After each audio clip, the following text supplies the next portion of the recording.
G'day folks.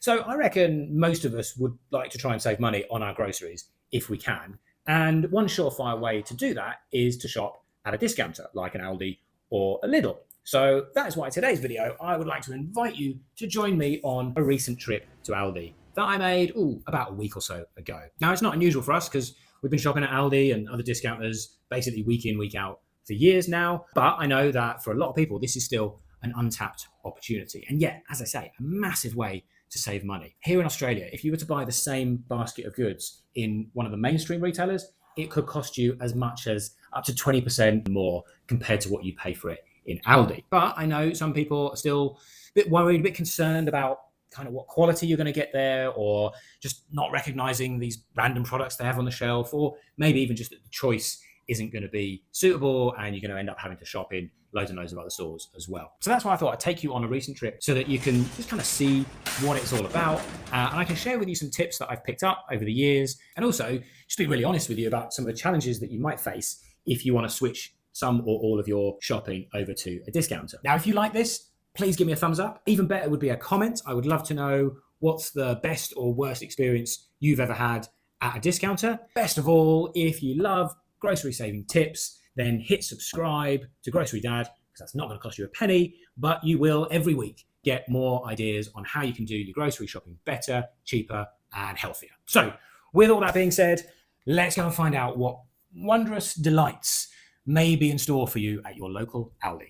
Our local Aldi is very close to us in a little shopping centre with two other food retailers. One is called IGA, it's a convenience retailer, and the other one is Harris Farm Markets, which can only be described as extravagantly expensive. There are those people around here who do a full shop there, and to those people I say good luck. They've obviously made better life choices than I have. You will not find me paying $3.49 for an avocado at this time of year, especially when the Aldi that I'm about to show you is selling them for $2.79. So let's have a look at how much I actually spent on this particular trip to Aldi. So you can see the total cost is $92.60, and this is not far off a full weekly shop. You can see as you look down the list that most categories are there. I'd say if anything, perhaps a little bit less meat than there might have been, because my wife had done a big bulk buy of some markdown meat very recently, and maybe a little bit of dairy that wasn't on the list as well. But apart from that, this is pretty representative of what we spend in an average week. Now, top tip number one, folks, if you're going to start shopping at a discounter, I recommend you get yourself a nice sturdy box like this one, because it's a hell of a lot easier packing your stuff in one of those than a bunch of carrier bags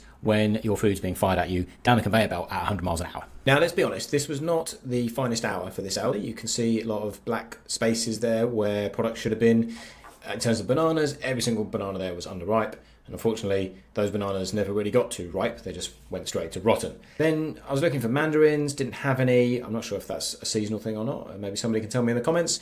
Went for the oranges instead. Bit awkward for us because they are a lot harder for our kids to peel. So a couple of little issues right there up front. They're not game changing, but they are slightly aggravating. Now, here's where I realised that it's actually quite difficult to pick out multiple apples with only one hand when the other one is holding a camera. So that's something that I learned. Anyway, on we go. You can see more blank spaces. I was the lucky one who got 3 of the last 4 avocados. So everyone else was out of luck after me that day, but at least I was okay. On we go. You can see just how badly things were looking. This is not typical. To give them their due and to give this store its due, this was not typical. Again, I was looking for zucchini. I wanted loose. I wasn't going to buy them in cellophane, so that was a pass. Capsicums, bell peppers, okay, good quality. Never had any issues with those. White onions, again, not great. Red onions, got some of those, good. Stick those in bolognese, by the way. Have you ever tried that? Just makes it, gives your bolognese this really nice, sweet flavour. Check it out if you haven't tried that already. Then on we go down into potatoes. They've got a pretty good selection actually compared to some other produce. So they've got a few different bags, a few different types, these kind of 2 kg bags. We go for the red ones.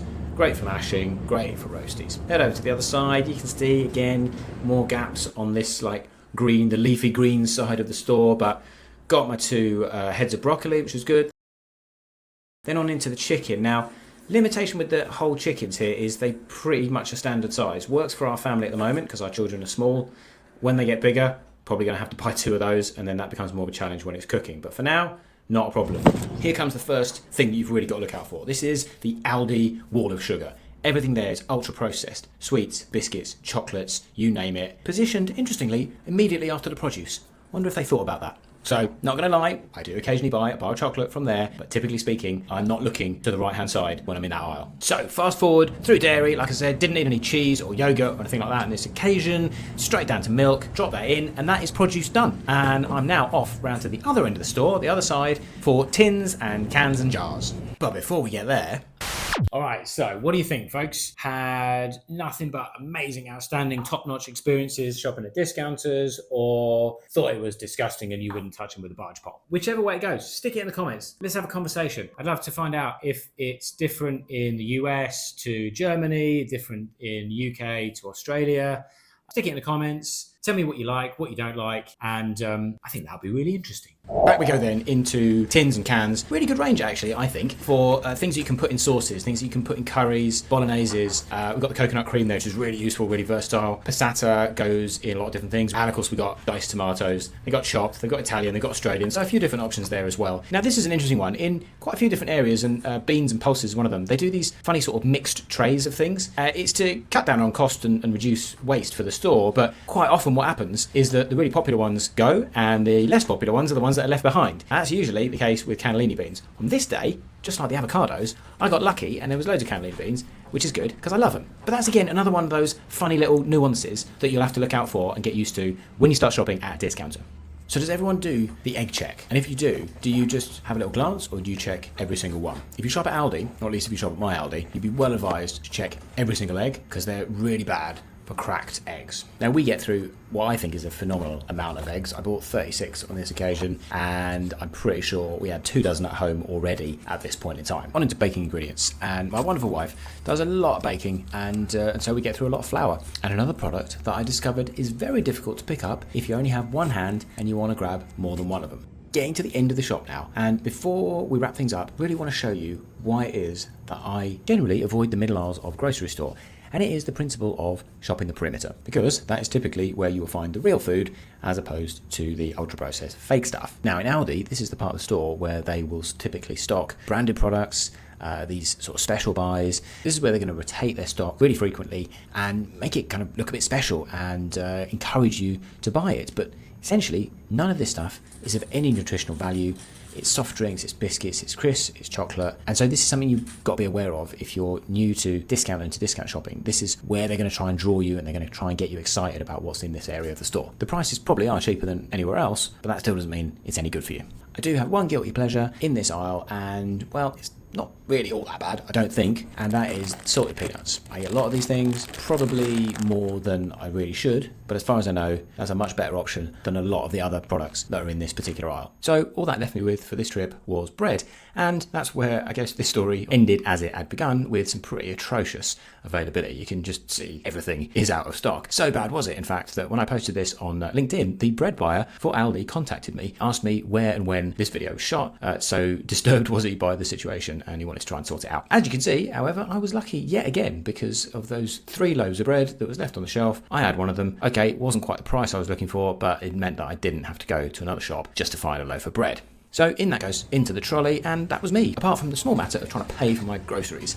Now these used to be quite a regular problem at an Aldi, but nowadays it's much less common since they introduced the self-serve checkouts. It had been raining for a couple of days in Sydney prior to this, and it seemed like the entire world had come out to stock up on food. So it can still happen from time to time. It is frustrating when it does, but for me, it's still worth it to save 20% on my food bill every single week. Now for sure, you're going to find that it is quite a different shopping experience, and there are probably going to be some challenges, or at least some things that you might have to get used to. The most obvious one of which is that the range is limited. They are going to stock far fewer products than a regular supermarket, so you're going to need a backup or two for any of those speciality products that you need. The second one, as I pointed out from this visit, is that you can find that there are stock issues. And the fact that they have less range in the first place means that there is a higher chance they might be out of something that's really important to you on your trip, and that could be a frustration. And finally, it is a no-frills operation, so don't expect anyone to roll out the red carpet for you, and that could mean it feels a little bit rough and ready to begin with. For me, the cost saving is undoubtedly the major reason to go and shop at a discounter, but I'd say there's sort of some other peripheral benefits as well that we get from shopping there instead of one of the mainstream retailers. First thing you're going to notice is your shopping trips get quicker. With fewer choices, smaller stores, and this straightforward layout, shopping at Aldi can be faster and you won't feel as overwhelmed by the whole experience. Secondly, that limited range is going to pay back because you're not going to go grabbing all those extra impulsive bits that you don't really need like you normally would when you're at a big supermarket. And finally, of course, come here for the prices. 20% saved per week could translate into thousands of dollars come the end of the year. And that is something I think we can all appreciate.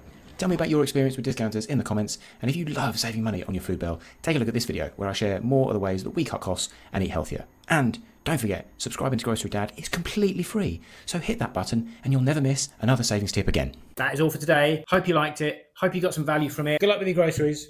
I'll see you again another time.